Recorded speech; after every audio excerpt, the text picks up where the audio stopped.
Congress party high command ने पंजाब की राजनीतिक स्थिति का जायजा लेने के लिए एक 3 सदस्यों की कमेटी बनाई थी, जिसमें अजय माकन, मीनाक्षी नटराजन और भजन लाल जाटव शामिल थे। इस कमेटी का काम था कि पंजाब में लीडरशिप में बदलाव की ज़रूरत को परखना और ये सिफारिश करना कि क्या मौजूदा प्रदेश अध्यक्ष बदला जाए, और बदला जाए तो कौन नया चेहरा होना चाहिए। कमेटी ने पंजाब के करीब 67 सीनियर नेताओं से अलग अलग मुलाकात करके उनकी राय जानी, जिसमें कांग्रेस वर्किंग कमेटी के सदस्य, पूर्व मंत्री, पूर्व विधायक, सांसद और जिला कांग्रेस कमेटी के सदस्य शामिल थे।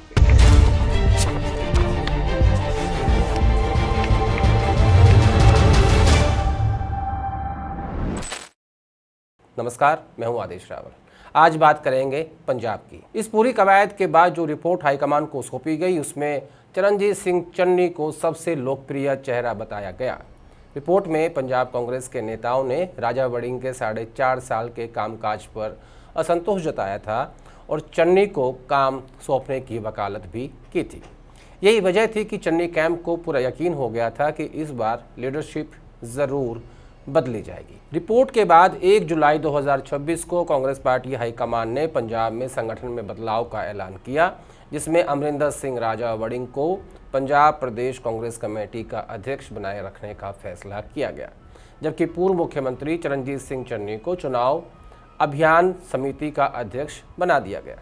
यानी जिस पद की सबसे ज़्यादा उम्मीद चन्नी साहब को थी, वो उन्हें नहीं मिला। साथ ही प्रताप सिंह बाजवा को नेता प्रतिपक्ष के पद पर बरकरार रखा गया। यहीं से पूरी कहानी शुरू होती है। कांग्रेस पार्टी हाईकमान ने इस फैसले के बाद चन्नी खुलकर नाराज हो गए।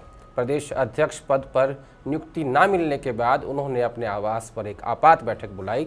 इस बैठक में कई विधायक और सीनियर नेता मौजूद थे। पूर्व डिप्टी सीएम ओपी सोनी, पूर्व मंत्री भारत भूषण आशु, गुरप्रीत कांगड़, पूर्व सांसद मोहम्मद सादिक और विधायक गुरकीरत सिंह कोटली। इस बैठक में चन्नी ने साफ लफ्जों में कह दिया कि वड़िंग के अध्यक्ष रहते हुए काम नहीं कर सकते, यानी गुट बन चुके थे, और वहां मौजूद नेताओं ने चन्नी का समर्थन किया। इसी बीच गुरदासपुर के सांसद सुखजिंदर सिंह रंधावा और चन्नी की एक साथ खिंची फोटो भी सामने आई, जिसे रंधावा ने यूनिटी इज स्ट्रेंथ लिखकर ट्विटर पर शेयर किया। इससे साफ हो गया कि पार्टी अंदर से 2 गुटों में बढ़ती जा रही है। उसमें प्रगट सिंह भी शामिल हुए। सिवाय प्रताप सिंह बाजवा के चन्नी साहब का कैंप स्ट्रॉन्ग हो गया। पार्टी के अंदर चलती उथल पुथल के बाद पंजाब मामलों के प्रभारी भूपेश बघेल ने अपने 5 दिवसीय दौरे पर पंजाब पहुंच गए। मोहाली एयरपोर्ट पर नेता प्रतिपक्ष प्रताप सिंह बाजवा, प्रदेश अध्यक्ष राजा वड़िंग और कई दूसरे वरिष्ठ नेताओं ने उनका स्वागत किया, लेकिन इस दौरान पूर्व मुख्यमंत्री चन्नी साहब और उनका गुट कहीं भी नजर नहीं आए, बल्कि चन्नी गुट के प्रतिनिधि इस दौरान दिल्ली आ गए पार्टी हाईकमान के सामने अपना पक्ष रखने के लिए, लेकिन सुनवाई नहीं हुई। इस अनुपस्थिति ने एक बार फिर से चर्चा को हवा दे दी कि पार्टी अब 2 साफ धड़ों में बढ़ चुकी है, लेकिन मामला यही नहीं थमा। इसके बाद मोहाली में एक और बैठक हुई, जिसमें रंधावा, बाजवा, चन्नी, प्रगट सिंह जैसे नेताओं ने मिलकर एक संयुक्त मोर्चा बनाने की कोशिश की और राजा वड़िंग की लीडरशिप पर खुलकर असंतोष जताया। बैठक के बाद इन नेताओं ने सोशल मीडिया पर सामूहिक तस्वीरें भी शेयर की, जिससे गुटबाजी और तेज हो गई। इस सब के बीच पार्टी की आधिकारिक लाइन बिल्कुल अलग रही। पंजाब कांग्रेस के अध्यक्ष वड़िंग ने 4 जुलाई 2026 को गुटबाजी की बात को पूरी तरह खारिज करते हुए कहा कि पार्टी की राज्य इकाई में कोई बगावत नहीं हुई है और जल्द ही वरिष्ठ नेता पूरे पंजाब में एक साथ प्रचार करते हुए आपको नजर आएंगे। लेकिन तस्वीर कुछ और ही नजर आ रही थी। जमीन पर जो कुछ दिख रहा था वो उस बयान के बिल्कुल उलट था। असल में यह पूरा विवाद 3 बड़े पावर सेंटरों के टकराव की कहानी बन चुका है, चन्नी, वड़िंग और बाजवा, जिनमें से हर एक अपनी अपनी जगह मजबूत दावेदारी रखता है और हाईकमान इसे भले ही संतुलन की राजनीति बताकर पेश कर रहा हो, लेकिन ज़मीनी स्तर पर यह फैसला गुटबाजी को खत्म करने में नाकाम साबित हुआ है।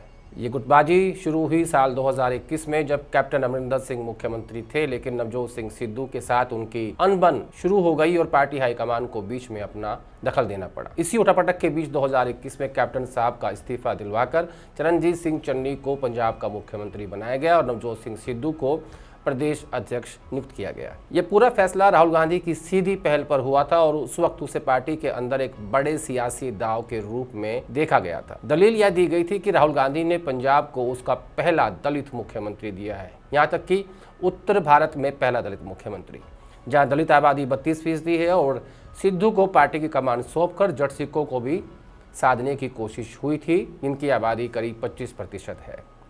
उस वक्त यह फार्मूला सुनने में बहुत शानदार लग रहा था। चुनावी नतीजों ने उतना ही उल्टा साबित कर दिया। 2022 के विधानसभा चुनाव में कांग्रेस 18 सीटों पर सिमट गई। आम आदमी पार्टी ने प्रचंड बहुमत के साथ सत्ता संभाल ली। अब 5 साल बाद 2027 के चुनाव से पहले वही सवाल एक बार फिर कांग्रेस के सामने खड़ा है। पार्टी के अंदर एक बड़ा तबका मानता है कि पंजाब में सबसे बड़ी अनुसूचित जाति आबादी वाले इस राज्य में पिछले कुछ वर्षों में दलित मतदाताओं का बड़ा हिस्सा कांग्रेस से दूर होकर आम आदमी पार्टी की ओर झुक गया है। इसलिए अब यह तय करना आसान नहीं है कि पार्टी फिर से चन्नी जैसे दलित चेहरे को आगे करे या फिर नए फॉर्मूले पर काम। यही उलझन असल में मौजूदा गुटबाजी की जड़ में भी है। हाल के महीनों में कई राज्यों में कांग्रेस हाईकमान ने काफ़ी सख्त फैसले लिए हैं। कर्नाटक का लीडरशिप संकट सुलझाना, तमिलनाडु में टीवीके के साथ नया गठबंधन बनाना और या फिर अलग अलग राज्यों में नए प्रभारियों की नियुक्ति। खड़गे और राहुल गांधी के इन फैसलों ने कई नेताओं के अंदर उम्मीद जगाई थी, लेकिन पंजाब में लीडरशिप की उलझन सुलझी नहीं।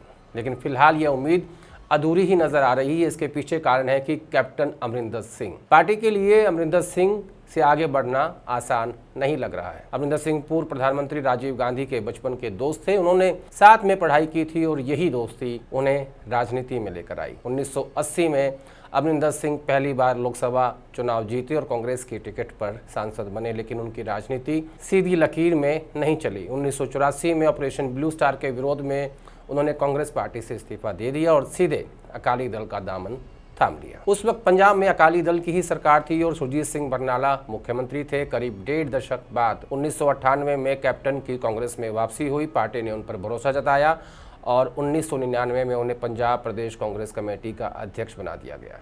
इस भूमिका में कैप्टन ने ज़मीन पर मेहनत की, कार्यकर्ताओं को संगठित किया और पार्टी को दोबारा खड़ा करने में जुट गए। इसका नतीजा ये हुआ कि 2002 के विधानसभा चुनाव में जब उनकी लीडरशिप में चुनाव हुआ तो पंजाब की 117 सीटों में से 62 सीटें कांग्रेस पार्टी ने जीत ली और शानदार बहुमत के साथ सत्ता में वापसी। 26 फरवरी 2002 को कैप्टन अमरिंदर सिंह ने पंजाब के मुख्यमंत्री पद की शपथ ली और इस जीत का पूरा श्रेय उन्हीं को दिया गया। यहीं से पंजाब कांग्रेस में कैप्टन के एक ऐसे कद्दावर चेहरे के तौर पर स्थापित हुए जिनकी पकड़ अगले करीब 2 दशक तक पार्टी पर बनी रही। 2007 में कांग्रेस सत्ता से बाहर हो गई और अकाली दल ने बीजेपी के साथ गठबंधन करके सरकार बनाई। यह अकाली बीजेपी गठबंधन आगे चलकर पंजाब की राजनीति का एक स्थायी समीकरण बन गया, जिसमें अकाली दल का आधार मुख्य रूप से जट सिख किसान वर्ग और ग्रामीण पंजाब में मजबूत था, जबकि शहरी और हिंदू वोट बैंक पर बीजेपी की पकड़ रहती थी। इसी के चलते इस गठबंधन ने 2012 का चुनाव भी जीत लिया। लगातार 2 चुनाव हार के बावजूद अमरिंदर सिंह ने पार्टी में अपनी पकड़ बनाए रखी और आखिरकार 2017 के विधानसभा चुनाव में कांग्रेस को कैप्टन की लीडरशिप में एक और बड़ी जीत मिली, जब उन्होंने अकाली बीजेपी गठबंधन को सत्ता से बाहर कर दिया। 4 साल तक अमरिंदर सिंह मुख्यमंत्री रहे और फिर 2021 में पार्टी हाईकमान ने चरणजीत सिंह चन्नी को मुख्यमंत्री बना दिया। लीडरशिप की खींचतान चुनाव नतीजों पर सीधा असर डालती है। हरियाणा में कांग्रेस को सबक भी मिला था, लेकिन वो सबक पंजाब में अब तक लागू होता नहीं दिख रहा है। पार्टी हाईकमान भले ही इसे संतुलन की राजनीति कहकर पेश कर रहा हो, लेकिन जिस तरह वर्डिंग को बरकरार रखकर और चन्नी को सिर्फ प्रचार समिति की जिम्मेदारी देकर बीच का रास्ता निकालने की कोशिश की गई, वो हरियाणा वाले उसी फॉर्मूले जैसा लगता है, जहाँ हर गुट को थोड़ा थोड़ा संतुष्ट करने की कोशिश हुई, लेकिन असली नाराज़गी दबी रह गई। क्या कांग्रेस हाईकमान हरियाणा से सबक लेकर पंजाब में समय रहते फैसला लेगा या फिर वही गलती दोहराई जाएगी जो हरियाणा में एक जीती हुई बाजी को हार में बदल दिया गया? और इस बीच में एक खबर ये भी आई है कि भूपेश बघेल ने किसी तरह की लीडरशिप परिवर्तन से इनकार कर दिया है। अब इसके राजनीतिक मायने ये है कि फेस सेविंग कैसे हो, यानी चन्नी के ग्रुप की फेस सेविंग आखिरकार कैसे हो, उसके बीच में दिल्ली आएगी या फिर चंडीगढ़ में ही फैसला हो जाएगा, क्योंकि दिल्ली आला कमान ने साफ कर दिया है कि वो राजा वड़िंग को नहीं हटाएंगे।